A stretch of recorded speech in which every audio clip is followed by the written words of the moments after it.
강원 영동과 영남 해안 전남 동부 지역에는 건조한 날씨가 이어지고 있어 산불 등 화재 각별한 주의가 필요합니다. 내일 중부지방은 구름이 많이 끼겠지만 남부지방과 제주도는 대체로 맑겠습니다. 서울의 현지기온 16.8도입니다. KBS 1라디오 4시 경제뉴스 아나운서 박노원이었습니다. KBS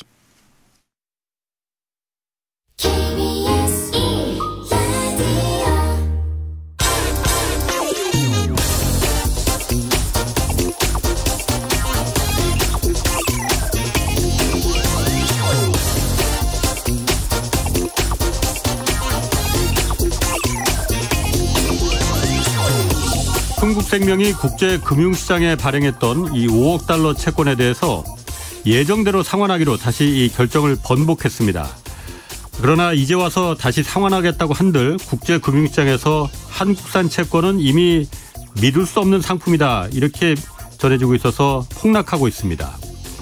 애초에 돈이 없어서 상환을 연기한 게 아니라 흥국생명 자사의 이익을 위해서 신뢰를 깨버리겠다는 것을 우리 정부도 사전에 알고 있었지만 아무 조치도 취하지 않았습니다. 강원도청도 이 레고랜드 채권 지급 보증을 거절했다가 사태가 커지자 다시 보증하겠다고 번복했지만 국내 채권 시장은 이미 쑥대밭이 됐습니다. 레고랜드 채권 2천억 원이 일으킨 소용돌이는 정부가 50조 원을 조성하겠다 해도 이 사태가 가라앉지 않다 보니까 민간 은행들이 다시 95조 원을 추가로 공급하는 지경에까지 이르렀습니다. 초기에 금융당국이 나섰다면 이렇게까지 사태가 악화되지는 않았겠지만 기재부와 금융당국은 이건 강원도가 알아서 할 일이라면서 보고만 있었습니다.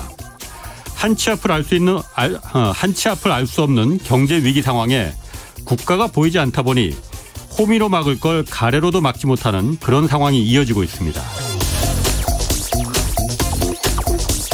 네, 경제와 정의를 다잡는 홍반장, 저는 KBS 기자 홍사원입니다. 홍사원의 경제쇼 출발하겠습니다. 유튜브 오늘도 함께 갑시다. 대한민국 경제 오디션, 내가 경제스타 K. 여러분, 경제가 어려워서 힘드시죠? 그래서 준비했습니다. 대한민국 경제 오디션, 내가 경제스타 K. 힘든 경제 상황을 이겨낸 감동 스토리, 우리 가정의 특별한 경제 교육법, 슬기로운 투자 아이디어, 경제와 관련된 이야기라면 모두 환영합니다. 총 상금 6천만 원을 준비했습니다. 자세한 내용은 홍사원의 경제쇼 홈페이지를 참고하세요. 이 프로그램은 당신의 투자의 길을 춤추게 하는 새로운 투자 플랫폼 탱고픽에서 함께합니다. 네, 내가 경제스타 K 12월 9일까지 사연 받고 있습니다. 사연은 홍사원의 경제쇼 홈페이지에 올려주시면 되고요. 자, 오늘 중국 소식입니다. 중국 시진핑 3년임 시작됐습니다. 중국 경제 또 미중 간 패권 경쟁에 어떤 영향이 있을지 좀 분석해 보겠습니다. 전병석 중국 경제금융연구소 소장 나오셨습니다. 안녕하세요. 안녕하세요. 자, 먼저 중국 제로 코로나부터 좀 물어볼게요. 이게 중국 제로 코로나 정책이 완화되는 겁니까? 아니면은 계속 강화되는 겁니까? 뭐 좀 잘 모르겠던데 이게. 완화될 거라는 기대가 그랬잖아요. 홍콩 증시를 한 방에 6%를 올리는 기염을 토했고요. 그것의 이제 원인을 보면은 그 질병통제센터 CDC의 이제 그 과학자가 시디뱅크가 한 이제 회의에서 그 자기 의견을 얘기를 했는데 앞으로 한 6개월 이내에 근본적인 변화가 있을 것이다. 그런 것들이 가장 크게 작용을 했고 두 번째는 그 이전에 이제 그 홍콩에 있는 그로인베스트먼트라고 하는 그 투자자문 회사에서 중국 본토 안에서 이제 코로나 방역을 완화하려고 하는 TF가 만들어지고 있다. 뭐 그런 얘기가 있었고 그 즈음에 딱 맞춰가지고 베이징의 외국인들의 이 진입을 뭐 거의 원천적으로 봉쇄를 했었는데 그 베트남 이제 공산당 서기를 비롯해서 그 독일 총리까지 4명의 외국 정상이 동시에 이제 와서 정상회담을 하는 그렇게 보면 이제 북경부터 이 코로나 봉쇄를 푸는 것 아니냐 하는 그런 기대감이 작용을 한 것 같아요. 그래서 뭐 이제 이게 어떻게 될 거냐는 건데 일단은 그 세상에서 제일 똑똑한 게 누구냐 그러면 돈이거든요. 그렇죠. 그래서 홍콩 시장이 단순한 루머로 끝났다고 그러면 시장이 거기서 끝나야 되는데 그 이후로도 계속 강세해요. 그래서 그것은 중국이 어떤 형태로든지 간에 이제 큰 정치 이벤트가 끝났기 때문에 그 코로나 봉쇄 조치의 완화를 검토를 하고 있는 것은 분명한 것 같아요. 그러나 이게 일거에 풀었을 경우에는 그것이 이제 진작 풀었으면 될 거 왜 지금 푸냐 그런 얘기도 있을 수 있고 그래서 이제 푸는 것 같지 않게 푸는 이제 단계적인 조치들을 이제 강구를 하고 있는 것 같아요. 그래서 뭐 최근에 보면은 이제 어젠가요? 중국의 수출 통계가 나오는데 수출이 마이너스, 수입도 마이너스예요. 그러니까 10월에 그렇습니다. 2년 만에 중국의 수출이 성장세가 꺾였다면서요. 그렇습니다. 그런데 뭐 우리로 봐서는 수출이야 그 사이에 중국이 워낙 좋았기 때문에 뭐 기저 효과가 있을 수도 있고 그런데 보면은 중국이 수출은 꺾였지만 무역 수지 흑자가 7,200억 달러 사상 최대예요. 그래서 이제 수입이 그만큼 줄었다는 얘기인데.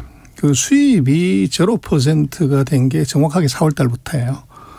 4월 달부터 10월 달까지 제로 또는 이제 마이너스가 나왔는데 이게 바로 중국의 상해 봉쇄를 기점으로 지금까지 수입이 제로 또는 마이너스라는 거죠. 그래서 이게 정확하게 보면 중국의 내수 경기가 코로나 봉쇄로 인해서 크게 충격받았다. 그렇게 이제 얘기할 수 있죠. 그래서 지금 중국으로 놓고 보면 뭐 새 정부가 들어섰기 때문에 새로운 지도부가 들어섰기 때문에 아마 내년 3월부터 이제 임기가 시작되면 그 이전에 이제 경기 부양이 가장 큰 이슈고 또 중국이 코로나 방역을 저것을 규제를 풀어버린다 그러면 바로 아마 GDP가 2, 3% 올라갈 수 있는 포텐셜이 있어요. 그래서 그것들을 이제 어떻게 보면 그 사이에 명분하고 실리를 이제 크게 서로 그 충돌이 일어나지 않게끔 이제 단계적으로 푼 조치들은 뭐 할 것 같아요. 그러니까 GDP를 지금 제로 코로나 정책을 풀면 GDP를 2%, 3% 이렇게 순식간에 올릴 수 있는 그런 효과가 될 텐데 그럼 그럼에도 불구하고 지금 제로 코로나 정책을 당장은 안 푸는 거는 왜냐하면 제가 이걸 질문을 드리는 거는 시진핑 3년임 되면은 끝나자마자 아마 풀 거다 이런 얘기측이 다 있었잖아요. 저도 그렇게 생각했고 그런데 안 풀잖아요 지금. 그거 보면은 중국 경제가 그냥 버틸만 한 겁니까 그럼 지금?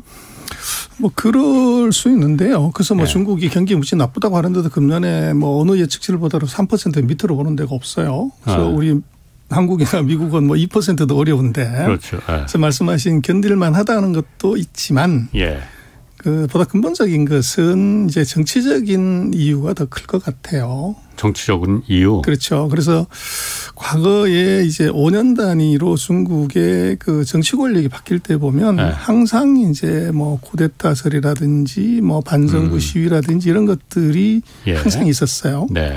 그런데 이번 같은 경우는 이제 2년임에서 끝나야 될 이제 주석의 임기가 3년임으로 올라온 거죠. 그러면 당연히 거기에 대한 반발이나 어떤 형태로든 이제 사회적인 불안정이 있을 수 있는데 이것을 완벽하게 안정화시킬 수 있는 방법이 코로나 방역 핑계를 대면 완전하게 통제를 할 수가 있는 것이죠.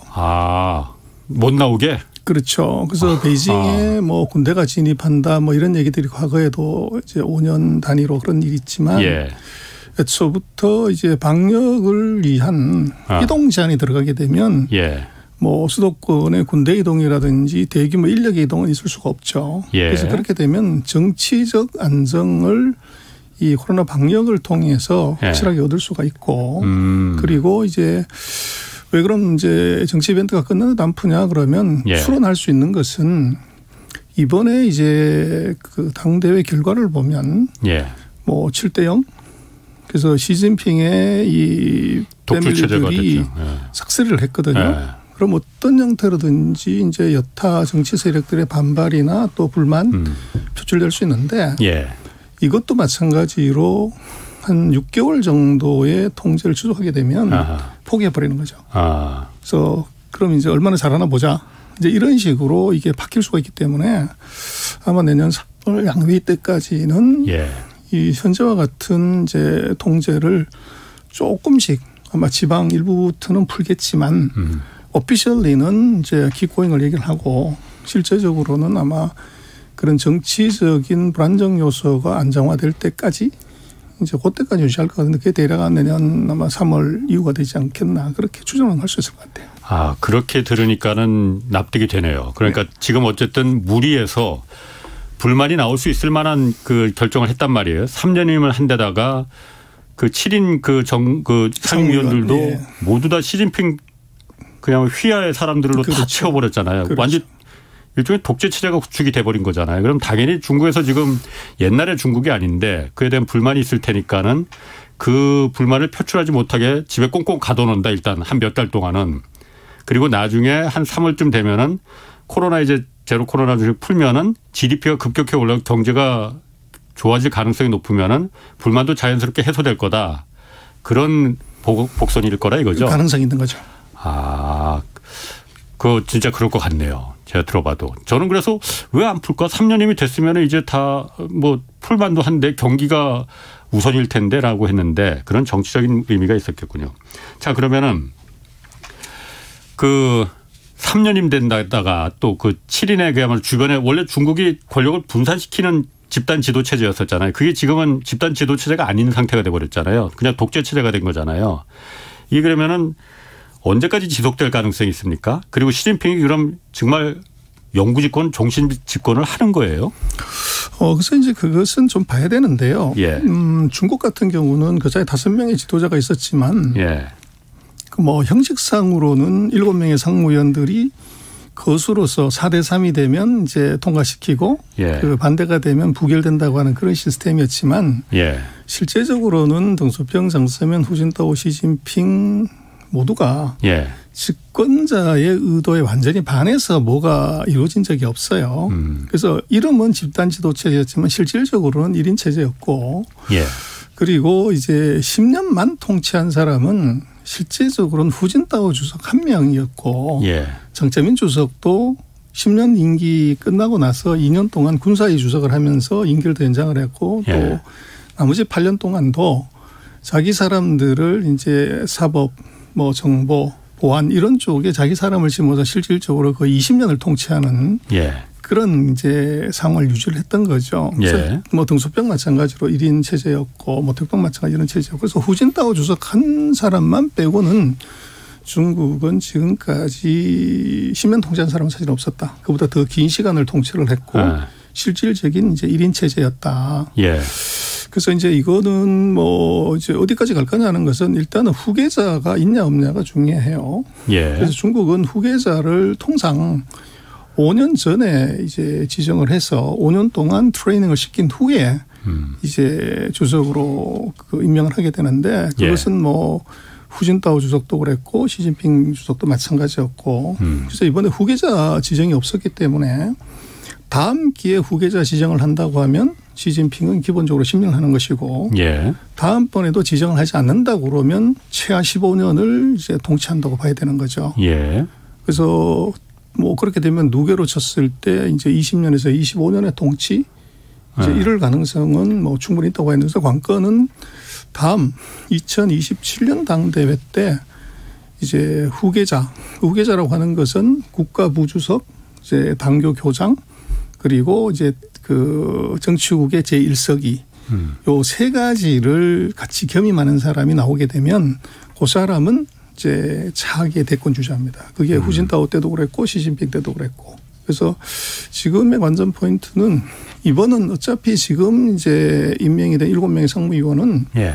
시진핑 주석을 뺀 나머지 사람들은 앞으로 5년 뒤면 78세가 다 넘어가기 때문에 예. 자동으로 다 은퇴를 하는 이제 그런 구조예요. 예. 그래서 후계 구도는 차기에 그 50대에 이제 그 세 가지 직위를 다 통할하는 이제 지도자가 상무위원회에 들어오냐 안 오냐 이걸로 판단할 수 있을 것 같아요. 그게 된다고 그러면 시진핑은 10년 집권하는 것이고 그것이 없다고 그러면 최하 15년은 더 집권한다. 그렇게 추정할 수 있을 것 같아요. 저는 사실 그 시진핑 3년임 그 이 당대회 폐막식 때 시진핑 3년이 되면서 중국식 공포 정치가 시작되는 거 아닌가 그런 느낌을 받았던 게 제가 뭐 사실 중국 잘 모르지만은 당대회 폐막식 때 후진타오 전 주석이 그 거의 끌려나갔잖아요. 그게 저는 상징적으로 보이더라고요. 어떻게 그게 가능한 건지 무슨 일이 있었던 겁니까, 그건? 그래서 이제 추론은 뭐 여러 가지가 있는데요. 제가 볼 때는 그 중국은 지금까지 원로 정치, 노인 정치가 있었습니다. 예. 그래서 당대회 때 발표는 하지만 이제 7월 달 베이다이허라고 하는 해변가의 휴양지에서 그 국가 원로들이 모여서 개파 간의 합의를 보고 이제 오피셜리 10월 달에 발표를 하는 이런 구조가 지금까지 이루어져 왔는데 이번에 이제 후진타오 주석의 그 강제 퇴장 같은 이제 장면을 연출했다는 것은 첫 번째는 이제 보여주고 싶었던 것이 있을 것 같아요.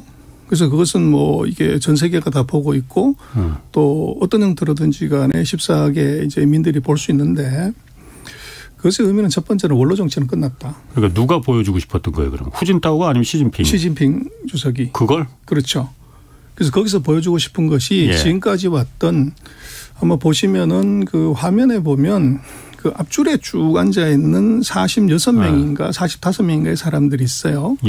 그 사람들이 이제 그 주석단이라고 얘기하는 건데 실질적으로 신구 권력이 다 거기 앉아 있는 거죠. 그래서 거기 앉아 있다고 하는 것이 존재 가치하고 권력의 크기를 나타냅니다. 근데 이제 거기서 어떻게 보면 직전 주석이 누가 봐도 이제 이상한 퇴출을 했다고 하는 것은 지금까지 왔던 원로들이 정치를 좌지우지했다고 하는 이 정치는 끝났다. 그걸 보여주는 게 하나 있을 것 같고 두 번째는 이제 그 후진타오 주석 같은 경우는 공청단파의 그 가장 윗단에 있는 사람인데 그 파벌 중국 정치 파벌에 그래서 그게 가장 윗단에 있는 사람을 이제 강제로 그 보내는 그런 모양이 나왔다고 하는 것은 이 공청단파의 어떻게 보면은 개파 소멸 그 두 가지를 보여줄 수 있을 것 같아요. 그래서 그 안에 재미난 것은 한 2에서 3분 정도 그런 이제 소동이 있는 과정에서 바로 옆자리에 앉은 리커상 총리나 그 옆에 앉은 왕양 이제 정엽 주석 같은 경우가 전혀 미동도 않고 이제 앞만 바라보고 있다는 거죠. 그런데 이 두 사람이 바로 공청단 출신입니다. 후진타오와 같은. 그렇죠. 같은 파벌인데 그냥 모른 척했어요, 그러면은. 그렇게 그렇습니다. 끌려나가는데. 그래서 이제 그게 결국은 그 원로 정치의 소멸, 개파 정치의 소멸 그것을 이제 아마 그 간접적으로 보여주고 싶었던 것이 아닌가 싶습니다. 그럼 완전한 그 시진핑 1인 체제가 지금 그 독재 체제가 구축이 됐는데 이게 그러면은 저희가 관심 있는 건 그거거든요. 미중 간의 앞으로 이제 패권 경쟁이 어떤 영향, 어떤 상태로 이게 더 악화될 건지 아니면 좀 완화될 건지 어떤 영향을 미칩니까 이게? 그래서 지금 미중 간의 전쟁을 지도자만 놓고 본다면 중국으로서는 가장 강력한 지도자하고 아까 방송 전에도 얘기를 하셨지만 이제 뭐 중간 선거가 만약에 여수야대가 된다든지 미국 중간 선거 내일 그렇죠. 발표합니다. 그리고 이제 바이든의 지지율이 40%대에서 머물고 있다고 하면 아마 최근 뭐 6명, 10명의 대통령 중에서 최약체 미국 대통령하고 어떻게 보면 가장 강한 이제 중국의 주석하고 맞붙는 결과가 나올 것 같아요. 그렇게 되면 이것이 약한 쪽이 피하는 것이 아니라 오히려 그것을 만회하려고 무리수를 더 쓸 가능성도 있고. 미국이. 그렇죠.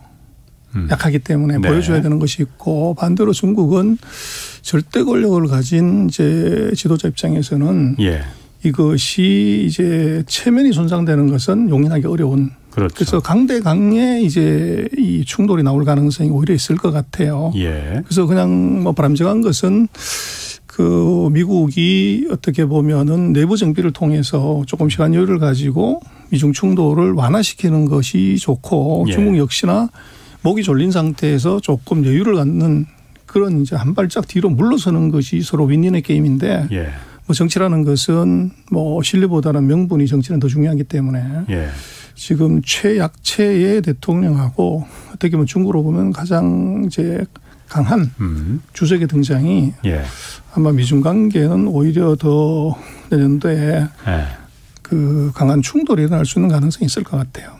그러니까 오늘 지금 진행되고 있는 미국의 중간 선거가 공화당의 상하원을 다 점령을 해버리면은 미국의 입지가 약해질 테니 오히려 더 강한 모습으로다가 표현을 해야 된다. 그런 의미에서 중국에 더 강하게 오히려 뭐 실제보다 더 강하게 좀 액션을 취할 가능성이 있다 이거죠. 그렇죠.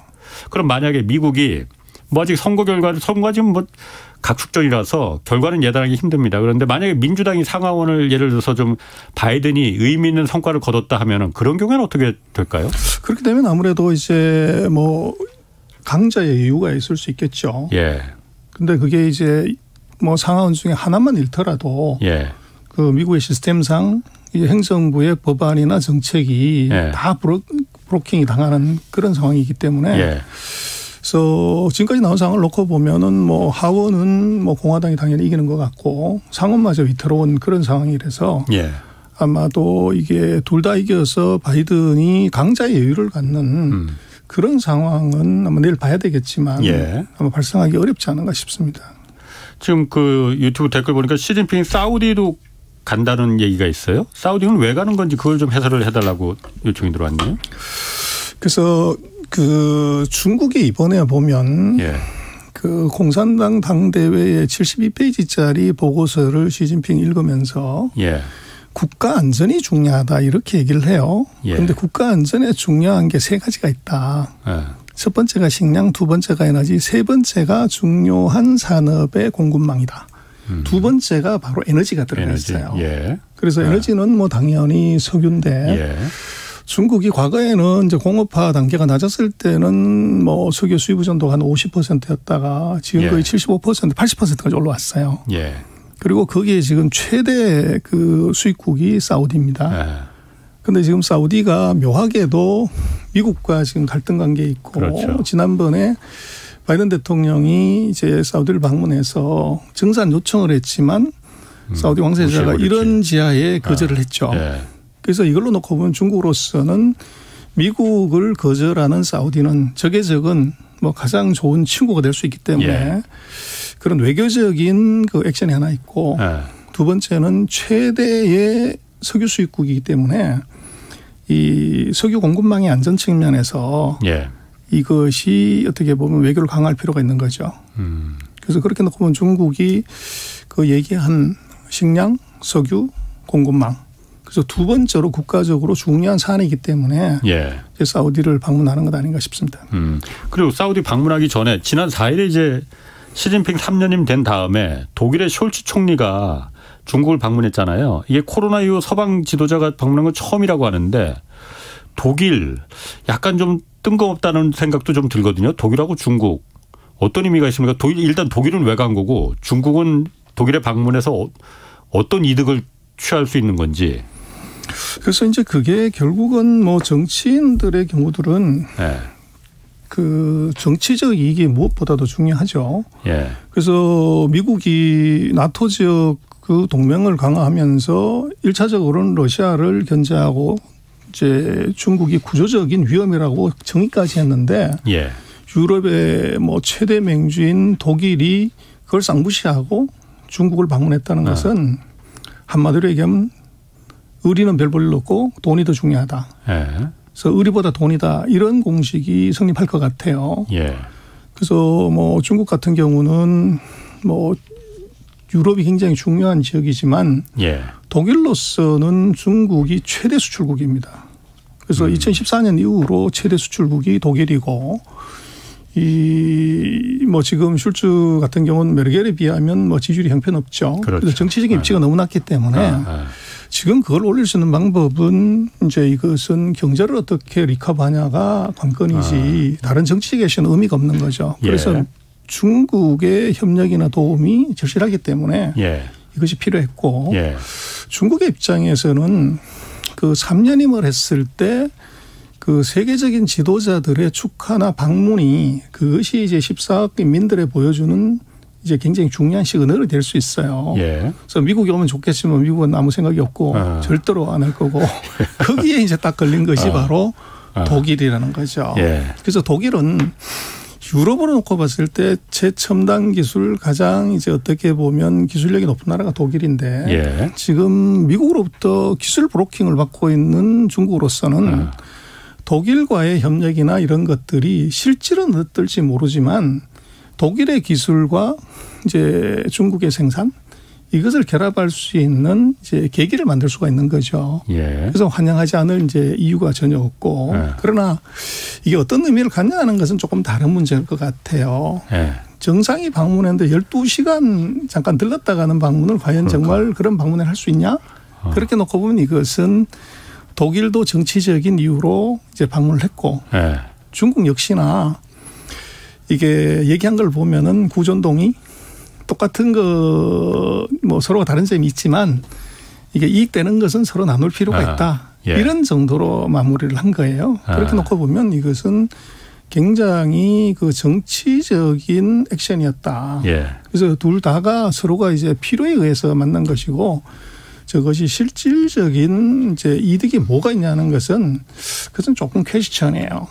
그러나 뭐 어느 나라든 그렇지만 정상이 해외를 갈 때 기업들을 쭉 데리고 이제 가는데 이번에 보면은 이제 독일이 뭐 그 기업들 많이 데리고 갔어요. 폭스바겐부터 시작해서 뭐 BMW, 지멘스 독일이 자랑하는 기술 기업들을 다 데리고 간 거죠. 그래서 그렇게 놓고 보면 중국으로서는 미국이 기술 브로킹을 하더라도 유럽이 이게 우리가 적이 아니다는 것을 이제 보여줄 수 있는 쇼업 이제 이런 문제가 있었던 것 같고 또 독일의 기업들 같은 경우도 뭐 BMW나 뭐 벤츠 다가 이게 뭐 중국의 매출이 이게 가장 크고 뭐 전 세계에서 벤츠를 36%를 사서 1등하는 나라가 중국이니까 그리고 폭스바겐 같은 경우도 뭐 전체 자동차 판매의 40%를 독일에서 하고 있기 때문에 기업들 입장에서도 중국과의 척이 지는 것이 이것이 자기 기업의 이익에 이게 부합하지 않는 거죠. 그런 측면에서 총리가 뭐 가자고 했기 때문에 이것은 기업의 이익과 총리의 이익이 같이 맞떨어지는 이제 그런 상황이 나왔던 것 같아요. 그 기술 브로킹 얘기하셨는데 사실 그런데 그 미국이 기술 브로킹을 하더라도 그러면 독일에서 이 기술적인 협력을 할 수 있다라는 그 얘기하셨는데 사실 중국이 지금 필요한 기술과 산업은 반도체나 4차 산업혁명에 필요한 인공지능 이런 IT 쪽인데 중국은 그쪽보다는 좀 제조업, 기계산업 이쪽이니까 좀 중국이 원하는 그런 지금 필요한 기술하고는 좀 거리가 좀 있는 거 아닌가요? 뭐 꽁 대신 닭인데요.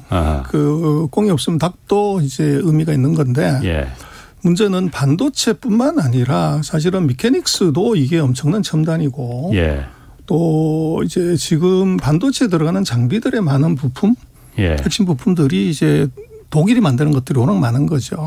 그래서 그것을 뭐 단순히 그런 자본재라고만 보기에는 어렵고 그 지멘스 같은 경우도 원래 이제 반도체도 조예가 굉장히 깊고 그리고 지금 뭐 독일의 자동차 회사들이 다가 자동차용 반도체 AI 칩 쪽으로 다 들어가 있기 때문에 이것이 뭐 그 반드시 관계가 없다 이렇게 볼 수는 없어요. 그렇군요. 그래서 유럽에서는 뭐 최강의 기술력을 IT 쪽에서도 갖고 있다고 봐야 됩니다. 그럼 지금 중국 입장에서는 어쨌든 미국과 러시아와 지금 우크라이나가 어쨌든 전쟁이 계속되고 있는 상황에서 미국과 유럽을 관계를 좀 소원해지게 멀게 좀 깨려는 게 중국의 목적인 것 같은데 그중에 가장 약한 고리가 그럼 중국이다라고 판단을 한 건가요 그러면은?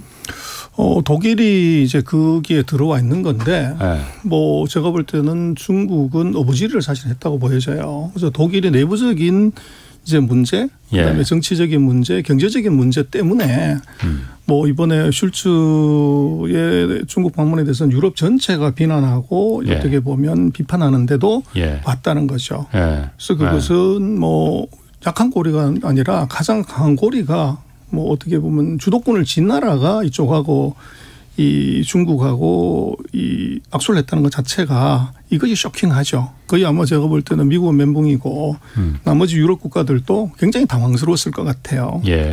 그러나 그것은 뭐 아까도 말씀을 드렸지만 지금 이제 세계가 동맹이라는 것이 돈 되면 동맹이고 돈 안 되면 사진 찍고 밥 먹고 치워버리는 그런 형태인데 이미 독일이 유럽에서 어떻게 보면 나토 동맹의 맹주지만 이 러시아로부터 천연가스를 지금도 계속 사고 있단 말이에요.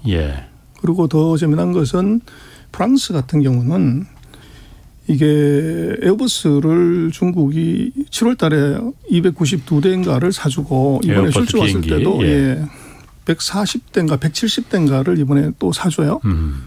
그래서 7월 31일 이후로 보면 프랑스가 중국에 대해서 단 한마디도 한 적이 없습니다. 그래서 결국은 이게 에어버스가 프랑스 회사니까. 그렇죠. 그러니까 뭐 나쁘지 않다 이거네요. 그렇죠. 뭐 프랑스 같은 경우가 비행기하고 포도주 팔고 이제 관광으로 먹고 사는 나라인데 네. 이 불황에 에어버스를 뭐 290대씩 사준다?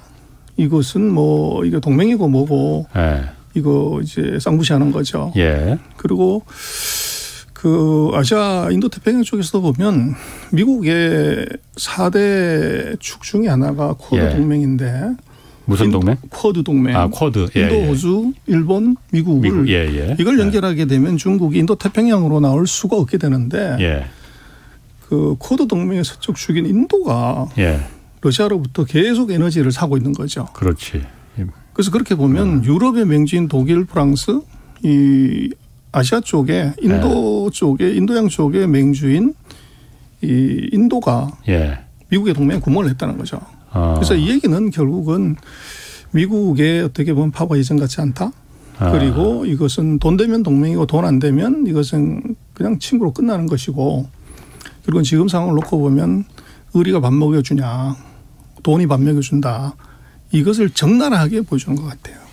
그러니까 유럽 쪽에 그 어떤 미국과의 동맹 또 그 쿼드 동맹 이것도 구멍이 지금 숭숭 그 돈 앞에서 구멍이 숭숭 뚫리는 입장이니까 그 점은 우리도 좀 유의미하게 좀 봐야겠네요. 그렇습니다. 그래서 지금 뭐 프랑스하고 독일로 얘기를 우리가 논의해 봤지만 그런 중국 돈이 말을 하니까 유럽이 입을 닫았단 말이에요. 예. 이거 어떻게 볼 거냐는 거고. 그래서 결국은 지금 미국이 중국을 봉쇄하고 전 세계를 리딩하는 것처럼 보이지만 예. 아시아에서는 중국, 인도양에서는 인도, 예. 유럽에서는 독일과 프랑스 각 대륙의 최강자들이 미국과 겉으로는 이제 그 악수하면서 뒤로는 다 딴짓하는 거죠. 그렇다고 해서 미국이 독일이나 프랑스를 제재했냐, 인도를 제재했냐 이렇게 놓고 보면 뭐 별 제재가 없단 말이에요. 예. 그렇게 놓고 아까 이제 우리가 얘기했지만 그 미국의 역대 최약체 대통령 예. 정책은 많이 냈지만 실행력이 이제 굉장히 많이 떨어지는. 예. 근데 만약에 이번에 또 이제 그 의회에서 상하원에서 이 지지가 떨어진다고 하면 아마도 더 정책의 실행력은 더 떨어질 가능성이 있다고 봐야 될 것 같아요. 더 구멍이 숭숭 뚫릴 가능성이 있다 이거죠. 그렇죠.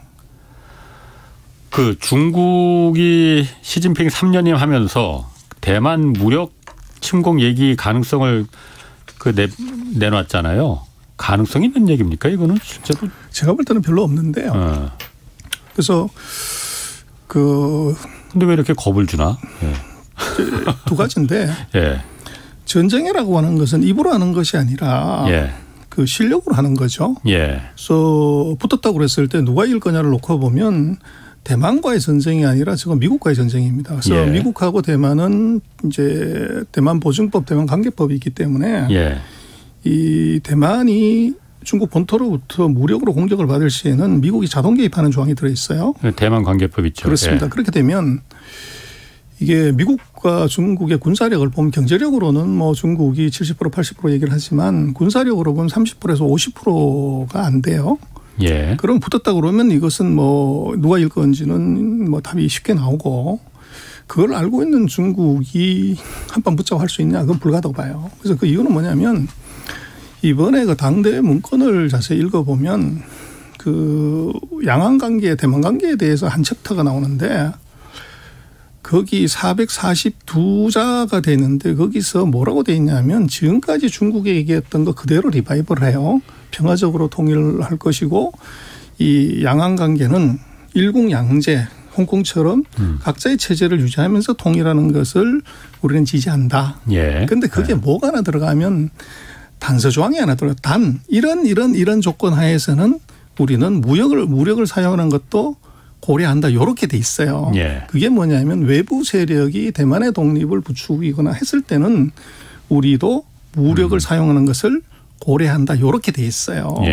그러면 그 전체 문장을 보면은 중국의 스탠스는 앞에 주문이 그게 그 기본적인 정책이고 단서 조항은 예외적인 걸 얘기를 하잖아요. 근데 이제 서방 언론에서는 앞에 건 잘라버리고 뒤에 있는 단서 조항을 뽑아다가 중국이 무력으로 이제 대만을 통일하려고 한다고 얘기를 한 것이고 거기에 같이 맞춰가지고 미국의 합참의장 그 CIA 국장들이 중국의 대만 무력 침공의 타임 스케줄을 얘기해요. 2023년이다, 2027년이다. 예. 그래서 이거 왜 하는 거냐는 제가 볼 때는 미국은 양안의 긴장이 강해지면은 예.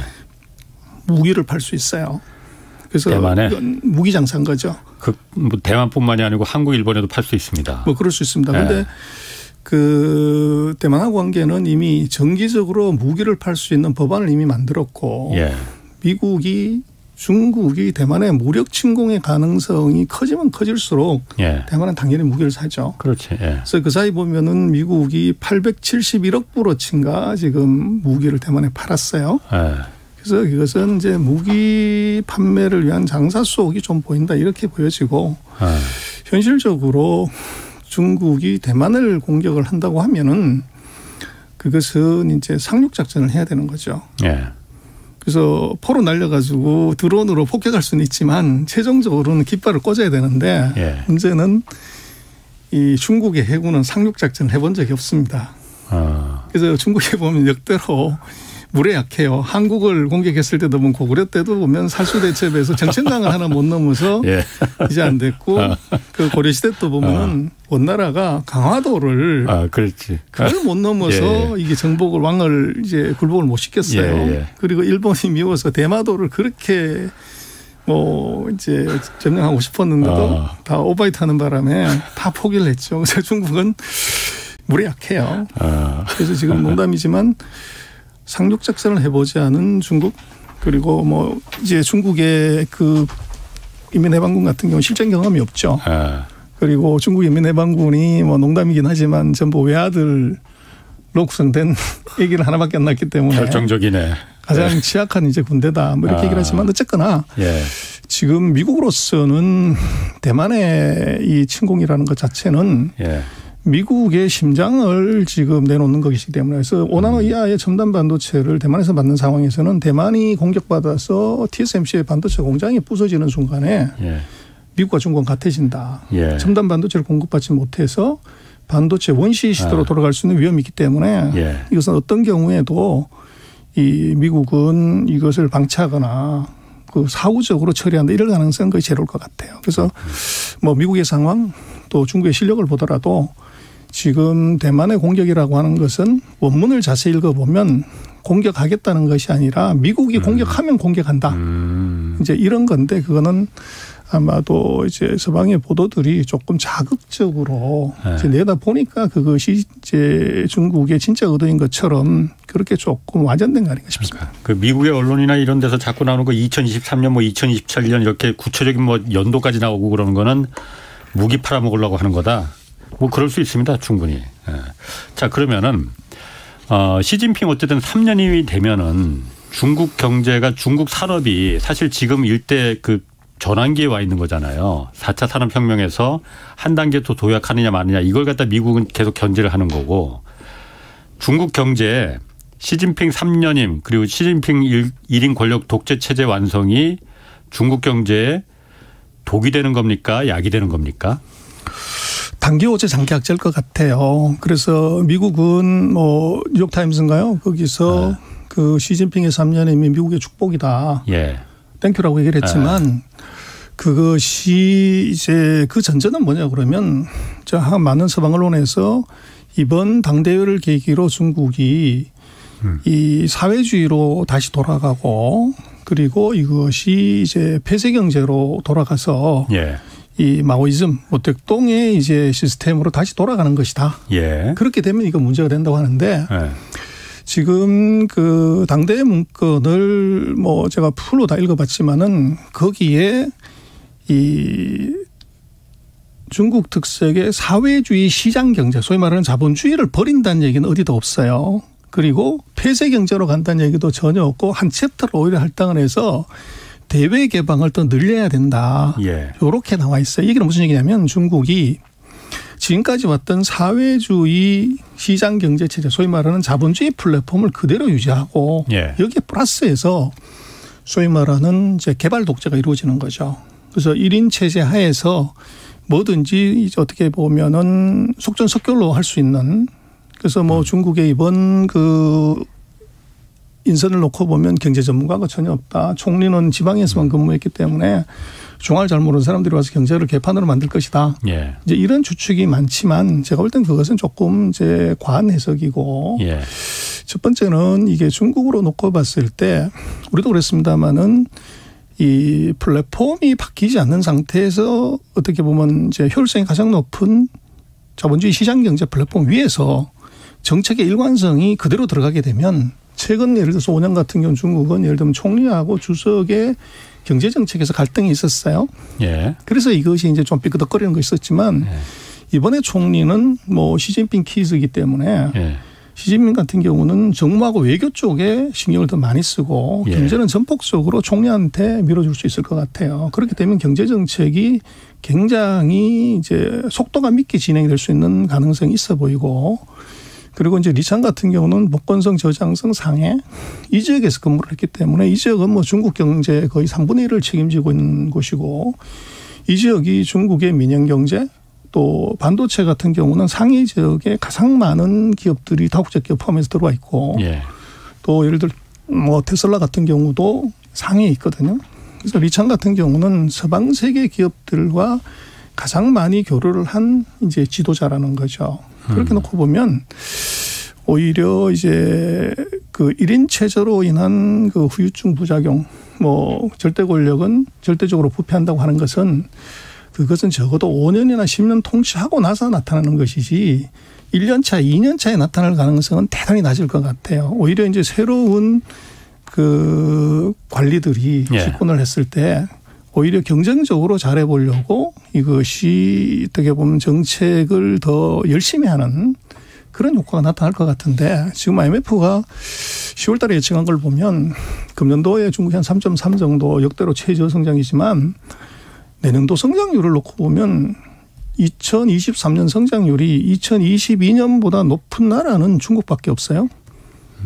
그래서 내년도가 중국을 보면은 IMF가 10월 달에 예측한 걸로 놓고 보면 오히려 이렇게 반등하는 쪽으로 나타나고 나머지 나라는 다 밑으로 막는 이제 이런 건데, 제가 볼 때는 그 IMF 예측보다도 오히려 중국의 새로운 관리, 그다음에 이 주석과 총리의 업무 분장이 이것이 경제 효율을 오히려 서방의 예측과는 달리 올릴 수 있는 가능성이 더 크다. 그래서 내년도 중국 경제는 제가 볼 땐 비관을 보기보다는 오히려 강한 회복의 가능성이 있어 보여요.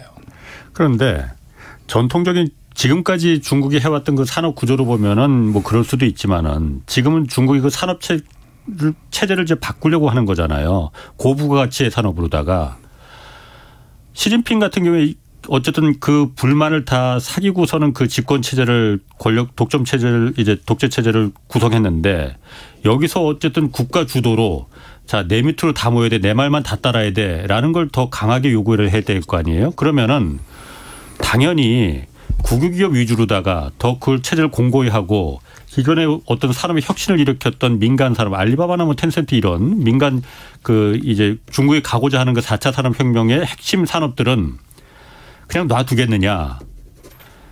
시진핑 독재 체제에 대해서 불만이 당연히 있을 텐데, 그러면은 시진핑은 그걸 더 그냥 때려잡아서라도 자기 권력을 유지하기 위한 그 경제를 희생하더라도, 희생한다는 표현은 좀 어폐가 있을 수 있을지 몰라요.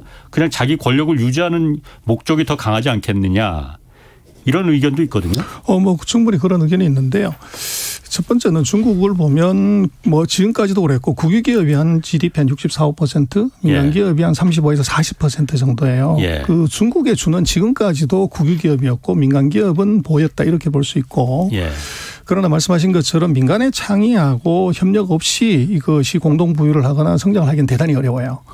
그런데 문제는 중국이 지금 최근 2년 반 동안 했던 공동부유론에 예를 들면 아리바나 텐센트나 이제 뭐 디디 추신 같은 회사의 규제를 중국이 이것이 민간 기업을 전체를 다 제재한다 이렇게 보는 것은 조금 과한 해석이에요. 그래서 플랫폼 기업의 전체 매출액이 중국 GDP의 5%가 안 돼요. 그래서 중국 같은 경우는 제조업이 위주인 나라이지 플랫폼이 위주인 나라가 일단 아니에요. 그리고 지금 그 제재라는 것은 이것이 1등하는 놈을 제재를 해가지고 이걸 죽여 없애는 것이 아니라 1등하는 놈을 반독점법으로 묶어서 그 점유율이 2위, 3위, 4위로 넘어가게 하는 것이지 이게 밖으로 이것이 유출되는 게 아니에요. 그래서 알리바바의 점유율이 낮아지면서 2등하는 징동이나 샤오홍수나 이제 핀두오듀오의 점유율이 올라가는 이런 구조라는 것이죠. 그래서 그렇게 놓고 보면 이제 중국 같은 경우가 이것이 플랫폼 기업 같은 경우는 폐쇄된 이제 산업이기 때문에 이 규제 자체가 안에서 파이 나누기라는 것이고 이걸 죽여서 없애는 게 아니라는 거죠. 그래서 그게 약간 차이가 있고 그렇군요. 그래서 중국이 지금 이런 이제 규제 산업들은 그 사이에 반독점법이나 데이터 독점을 규제하는 것인데 그것 말고 중국이 육성하려고 하는 산업들이 있어요. 그런데 우리는 이제 주식 투자를 하다 보니까 플랫폼 기업을 보게 되는 것이고 그 이외에 지금 이제 테크 산업이라든지 이제 농업이라든지 뭐 이제 환경 산업, 신에너지 산업 이쪽은 중국이 목숨 걸고 육성을 하려고 하는 것이죠. 그래서 그 부분들이 같이 있기 때문에 이 플랫폼 기업의 제재를 가지고서 중국이 민영기업의 창의를 다 죽이고 이렇게 간다고 보는 건 좀 과하다는 겁니다. 그렇군요. 그건 주식 투자의 관점에서만 보기 때문에 그렇습니다. 그런데 시진핑 3년이 된 다음에 홍콩 주식 폭락하고 뭐 차이나 런이라고 할 정도로까지 외국인 자금이 다 빠져버렸잖아요. 뭐 요즘 한국 증시가 이렇게 오르는 것도 중국 외국인 자금이 빠지면서 한국으로 다 들어온 거 아니냐 이 얘기도 있던데 그럼 어떻게 보십니까? 외국인 자금이 이렇게 빠져나간다는 거는 중국의 경제가 이제 틀렸구나 이걸 의미하는 거 아니에요? 근데 홍콩은 이제 중국이라기보다는 그것은 이제 전 세계 한만이들이 다 들어와 있는 시장이고 그것은 이제 심리적인 충격이 있어서 그런데 나갔던 자금들이 최근에 코로나 방역 완화 기대 때문에 다시 주가도 제자리로 돌아왔고 돈들도 다시 돌아오는 그래서 그건 약간 이벤트성이 강했다고 볼 수 있고 지금 이제 중국이나 홍콩 돈이 빠져서 한국으로 들어오는 거냐 하는데 그것은 약간 좀 다를 것 같아요. 그래요? 그래서 그것은 그 리저널 로케이션을 하고 난 다음에 이제 컨트리 로케이션을 하는 것인데 지금으로 놓고 봤을 때 중국 같은 경우는 5월 달 이후로 중국 본토에서 주식시장에서 돈 빠진 것이 한 700억 원, 한 15조 정도 빠졌어요. 그런데 들어와 있던 돈이 1조 6천억 가까이 됩니다. 그래서 전체 자금의 한 5% 정도가 빠졌는데 그것이 뭐 완전 자본의 탈출이냐 이렇게 보기에는 5% 가지고 얘기하기는 조금 어렵고 또 최근에는 놓고 보면 약간 자금의 순유입이 있어요. 그래서 제가 자금의 순유입이 있다고 중국으로 다시. 순유입이? 그래서 최근에 빠졌던 것들의 경우들은 그런 정치적 리스크에 대한 불안감의 표출이고 메이저들은 아직 전혀 이제 손을 뺀다거나 이러지는 않고 있는 것 같아요. 여전히 이제 그렇군요. 관망을 하고 있는 걸로 보여집니다. 그럼 중국 그 경제 지금 최대 아킬레스건이라고 하면 부동산입니다. 중국 부동산 문제는 지금 괜찮아지는 겁니까? 아니면 계속 악화일로로 가는 겁니까? 그 지표로 보면요. 최악은 지난 것 같고 이제 그 감소폭이 줄어드는 상태입니다. 그래서 이제 뭐 그 사이에 뭐 우리 누차 얘기를 했지만 작년 6월부터 이게 터졌다고 하는데 아직도 이제 문제가 되지 않고 있다고 하는 것은 중국이 어느 정도 관리를 하고 있다는 얘기고 그리고 지금으로 놓고 보면 중국으로서는 이것이 부동산에서 이 파생 상품이나 레버리지 상품이었기 때문에 이 담보 가치의 하락 갖고 이제 부실 대출의 문제만 있는 것이지 이것이 금융시장에 큰 충격을 준 사안은 아니에요. 그리고 문제는 중국은 대출해 준 공상은행, 건설은행, 이 은행들이 다 국유은행입니다. 부실이 있든 간에 말든 간에 우리 산업은행처럼 그것을 충분히 처리할 수 있는 능력이 있어요. 그리고 지금 부동산 문제는 제가 볼 때는 우리가 그 사이 누차 얘기했지만 너무 과하게 이제 보는 것인데 코로나가 지금 거의 뭐 9개월 가까이 도시 봉쇄를 한 상황에서 밖에 나가서 아파트를 청약하고 집을 살 수 있는 시간적 여유 마음의 여유가 없으니까 그런 것이고 제가 볼 때는 코로나의 방역 이동 완화를 풀었을 때 그때 부동산이 어떻게 되냐를 봐야 되는 것이고 지금 같은 경우는 그 이동이 모빌리티가 제한된 상황에서의 부동산 문제는 아직까지 안 터지고 있었다고 하는 것은 오히려 그만큼 정부가 잘 관리하고 있다 이렇게 봐야 될 것 같아요. 그래서 코로나 완화 조치가 나왔을 때 오히려 부동산이 이것이 중국의 내수를 견인하는 이 스프링으로 흘러났던 것이 확 터지는 오히려 제가 볼 때는 그런 쪽의 가능성이 더 커 보여요. 그럼 부동산이 원래 중국이 시진핑이 공동부유하면서 부동산이 빈부격차를 너무 극심하게 만든다고 해서 좀 그 부동산 산업을 갖다가 의도적으로 좀 때린 게 있었잖아요. 그럼 그건 지금 정책이 어떻게 그게 되는 겁니까? 과도한 부채를 일으켜서 예. 과다하게 부동산을 사가지고 부동산 투기를 하는 회사를 잡은 거죠. 그래서 거기에 흥다부동산하고 녹지부동산 두 개가 보도가 난 거고 나머지 이제 탑10 중에서 8개 회사는 정부의 가이드라인에 따라서 투자 줄이고 이제 부동산 뭐 규제를 안 하는 바람에 오히려 살아남았고 그래서 그 두 개 회사들은 조금 예외적인 상황이었다. 그렇게 볼 수 있을 것 같아요. 그러니까 부동산 산업을 다 억누르는 건 아니군요. 그러니까 중국 정부가. 그래서 뭐 크게 올라도 안 되고 크게 그렇군요. 빠져도 안 되는 쪽으로 관리를 했다는 거죠. 예, 고맙습니다. 지금까지 전병서 중국경제금융연구소 소장이었습니다. 고맙습니다. 내일은 원자재 시장 흐름 자세히 짚어보겠습니다. 지금까지 경제와 정의를 다잡는 홍반장, 홍사원의 경제쇼였습니다.